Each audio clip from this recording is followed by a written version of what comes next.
Most remakes are a waste of everyone's time, lazy cash grabs that fail to capture the magic of the original. But every now and then, a do-over actually delivers. Here are 10 remakes that didn't just justify their existence, they left their predecessors in the dust.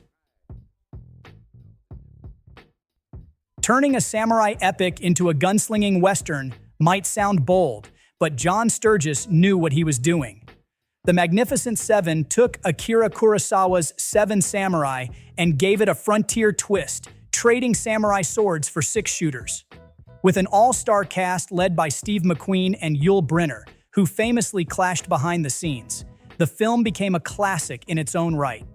While it's hard to top Kurosawa's original, even the master himself gave his seal of approval, literally. Kurosawa was so impressed that he sent Sturges a ceremonial sword as a gift. If any remake deserves the crown, it's the Coen brothers' True Grit. The original gave John Wayne his only Oscar, but the Coens' version left it eating dust.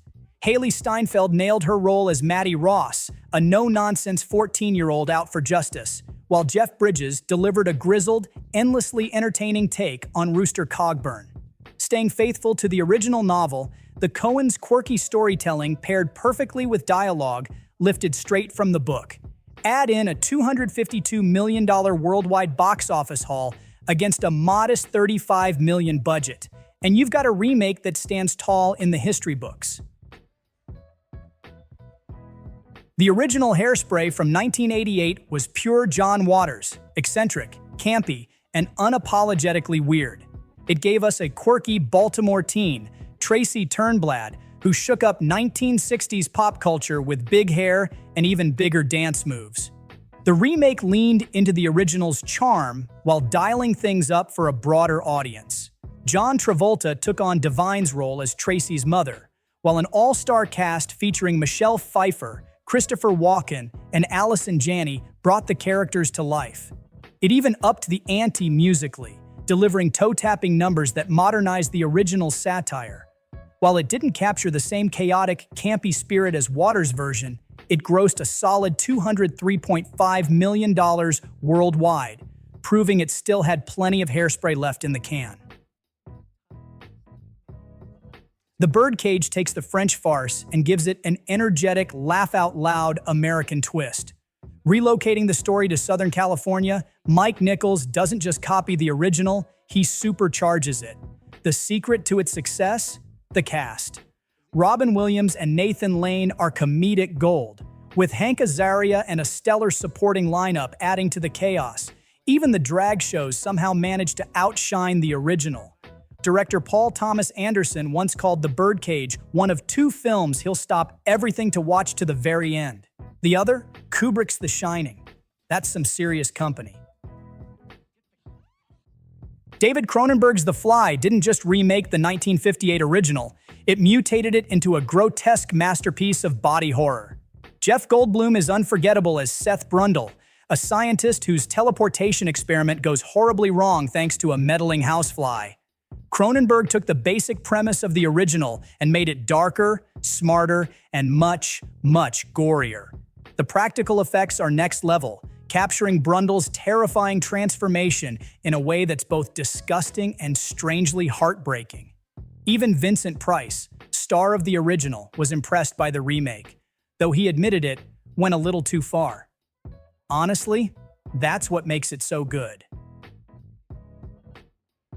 Roger Corman's 1960 B-movie Little Shop of Horrors might have been a cult favorite, but Frank Oz's musical remake took the story to a whole new level. With its comic book-style visuals, over-the-top characters, and a killer soundtrack, the remake feels like the stage show brought to life. Plus, that Audrey 2 puppet is a major upgrade.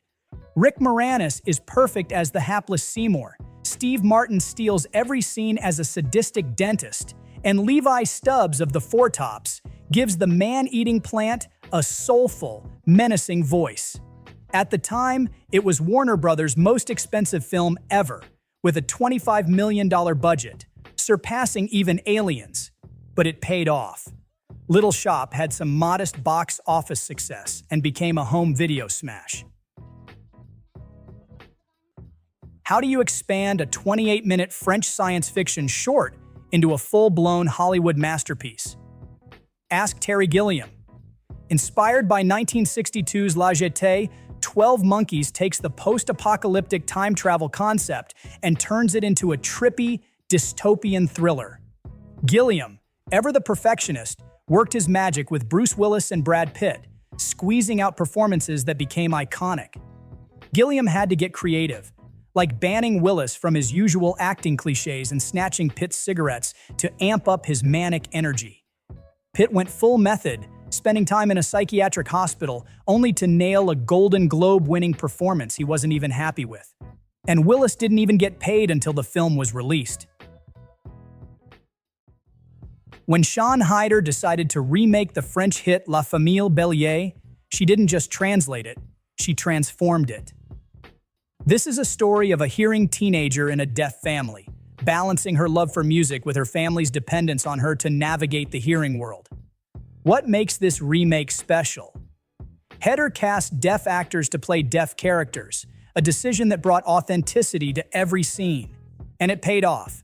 The movie swept the Oscars, winning Best Picture, the first streaming film to do so, and making Troy Kotsur the first deaf male actor to take home an Academy Award. If anyone could one-up Alfred Hitchcock, it was Hitchcock himself.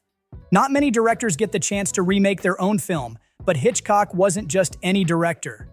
Unhappy with his 1934 original, he used his Hollywood clout to reimagine it, bringing James Stewart and Doris Day into the mix for a more polished, suspenseful take. The core plot stayed the same.